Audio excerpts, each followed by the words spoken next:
Everyone, today we'll start with the human digestive system.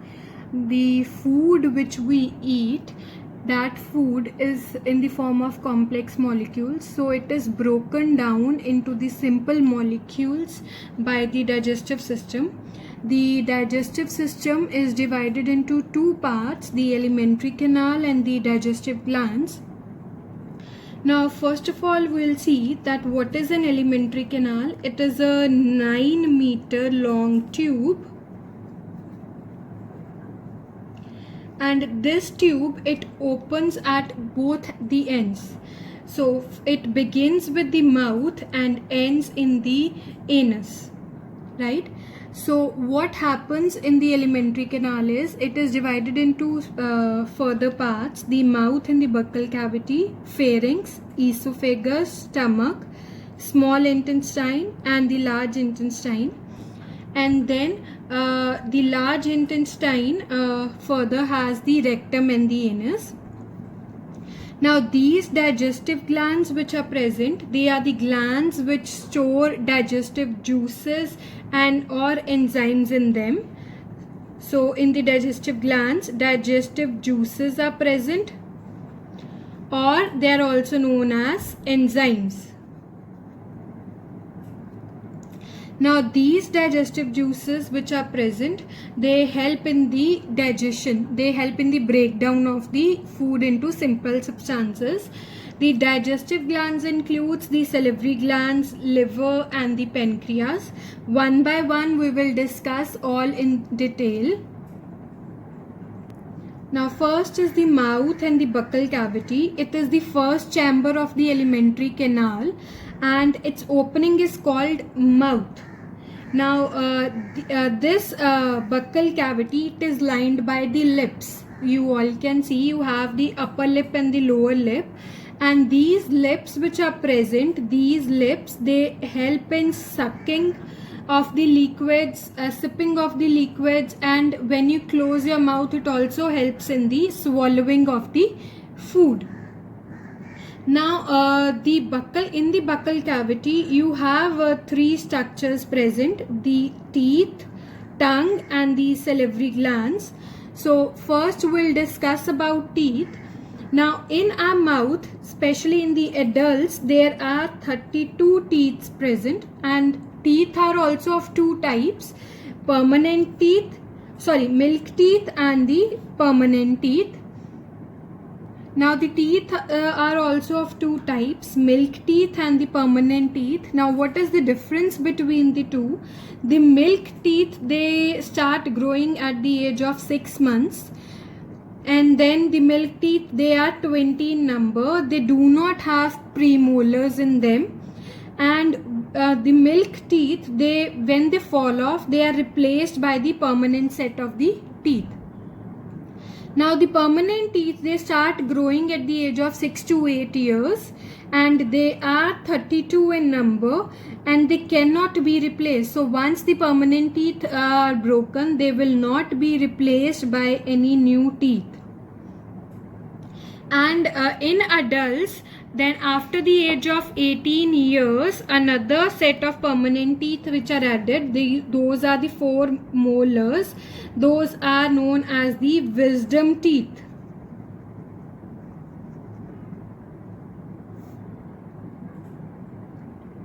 And these wisdom teeth, they are 4 molars which are present in the buccal cavity of an adult. Now we have the different types of teeth which are present. These different types of teeth are mainly 4 types are present: incisors, canines, premolars and molars. Now incisors, they are the front teeth which are used for biting, and they have the cutting margins, so they help in cutting. Then the incisors, in each jaw there are 4 incisors. Then we have canines. They are used for tearing. They are pointed and they are long in flesh eating animals. So those animals who eat flesh, they have long pointed canines, and canines are 2 in number, 1 on the either side in the jaw, right? Then we have the premolars and the molars. Now in premolars and the molars, you will see both they are used for chewing and grinding, and they have broad and the flat surface which is present. Now these premolars which are present, they are 2 on the either side in each jaw, and we have total of 6 molars present, 3 on either side. So total premolars are 4, and molars, total molars are 6 in number, 3 in each jaw. Clear? And these complete set of teeth which are present, the arrangement of different types of teeth and number of teeth in the buccal cavity, that is known as dentition. And these teeth, they are the hardest and the non-bony structures, means they are very hard and they don't have bones in them.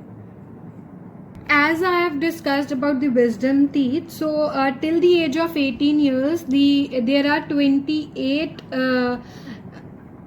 teeth present with 8 molars present till the 18 years of age. Then after 18 years, 4 more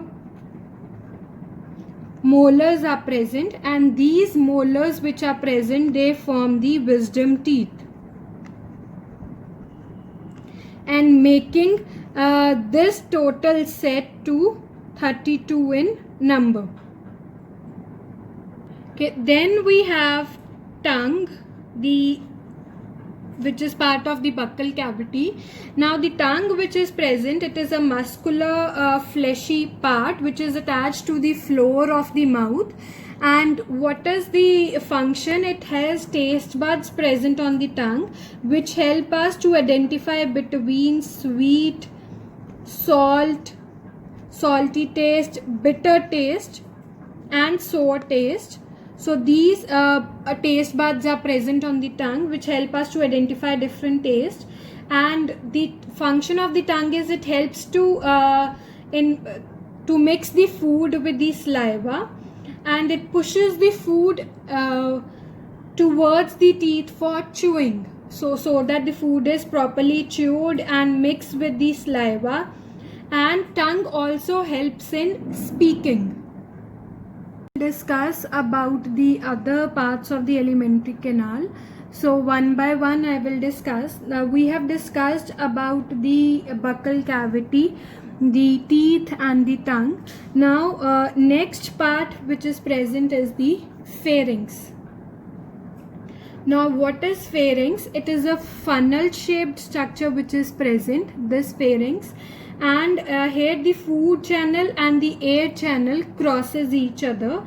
The food channel which is present, it continues in the neck to the esophagus part. From the pharynx it will continue to the esophagus, and the opening of this is known as gullet, which goes to the esophagus. And the other opening, the air channel or the wind pipe which is present, which forms the larynx and the trachea, the opening of that is known as glottis. Now the part which is extending from the pharynx into the esophagus, that which is the food pipe, that opening is known as gullet, and which goes to the wind pipe, that opening is known as glottis. Now the opening of the trachea in the pharynx which is there, it is guarded by a muscular flap. So when you eat any food, when you eat, what happens is that muscular flap which is present, it will avoid, the glottis will close and it will avoid the entry of the food into the windpipe. If sometimes something is stuck in your windpipe, you cough, so it closes that, and when you inhale here, the gullet which is present, the opening of pharynx to the esophagus, it closes, right? Then we have the esophagus, the next part, esophagus, which is also known as the food pipe. Now this food pipe which is present, it is a muscular tube which is around 25 centimeter long, and through this muscular tube, the food moves down the esophagus with the help of peristaltic movements. Now what are the peristaltic movements? These are the wave-like motions which occur in the food pipe.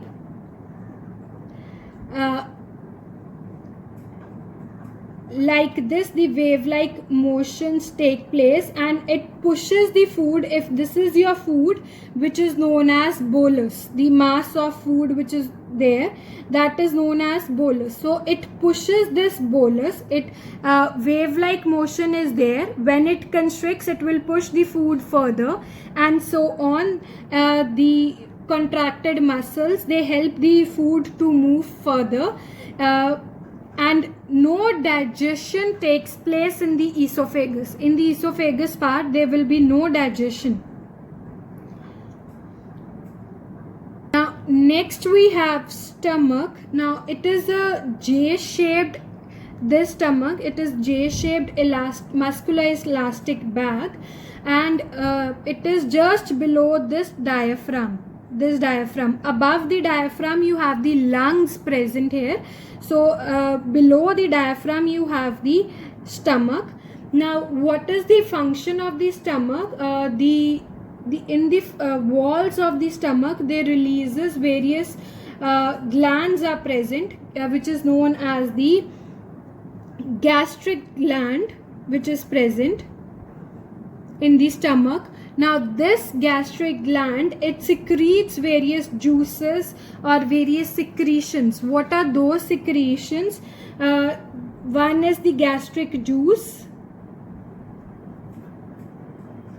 then HCl, which is known as the hydrochloric acid, and then we have the mucus.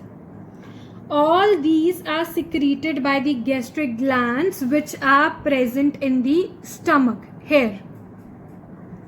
Now the mucus which is present, the function of the mucus is that it will protect the lining of the stomach, because HCl is produced, which is an acid. So the mucus protects the lining of the stomach from the action of HCl, from the acid, right? And what is the function of the stomach? The function of the stomach is that it stores the food for 4 to 5 hours, and it churns the food into a pulp, and when that pulp is formed, that is known as chyme. In the stomach, the pulp which is present, and it secretes gastric juice. This gastric juice helps in the digestion of proteins.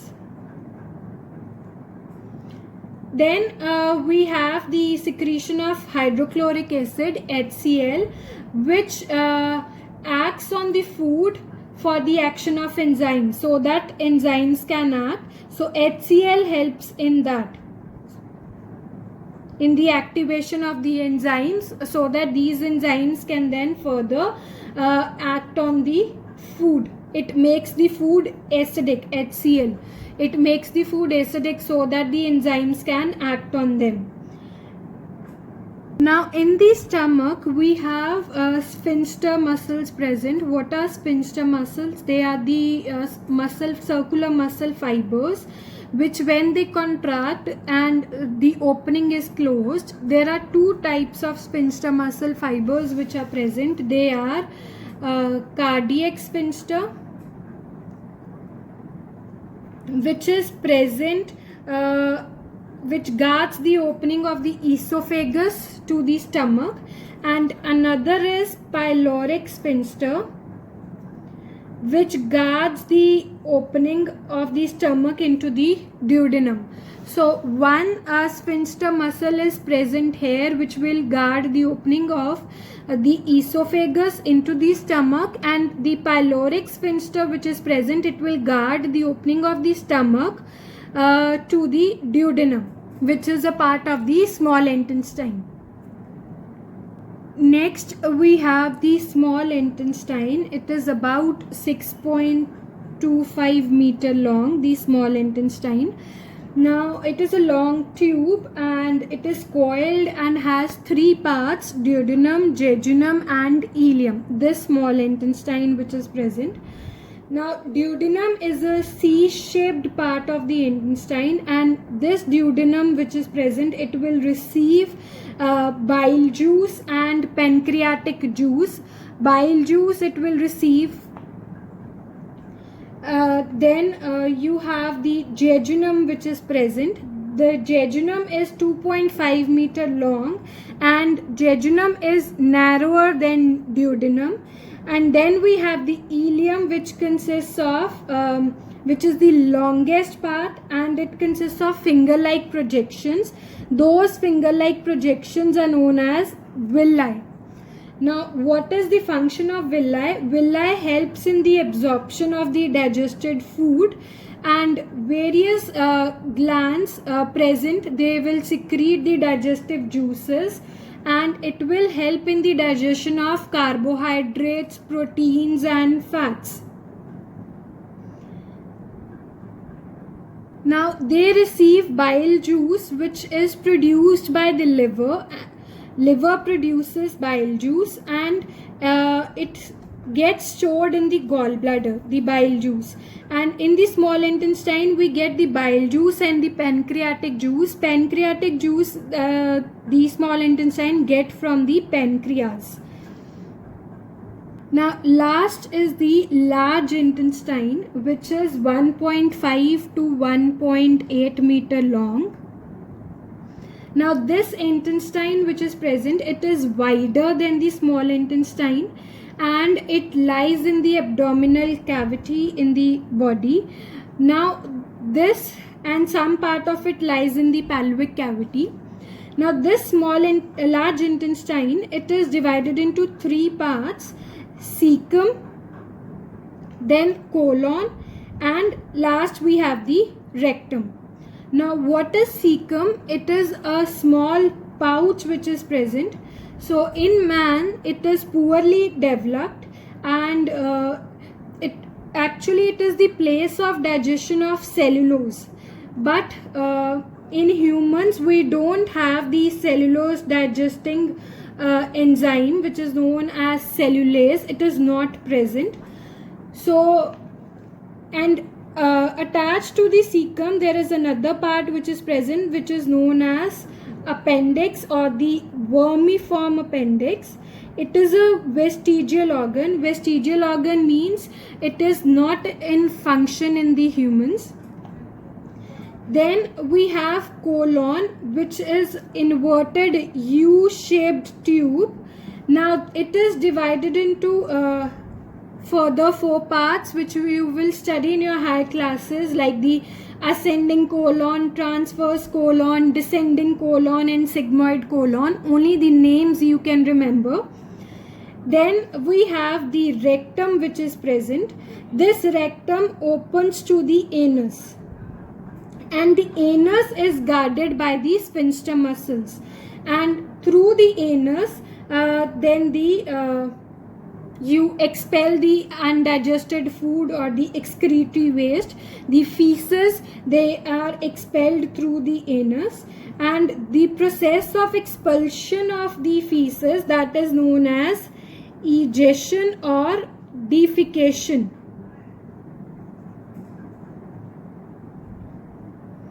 And the small intestine, it absorbs water and salts from the food, and all the undigested food is turned into feces or stool. I hope the structures of the alimentary canal and its functions, it is clear. Thank you.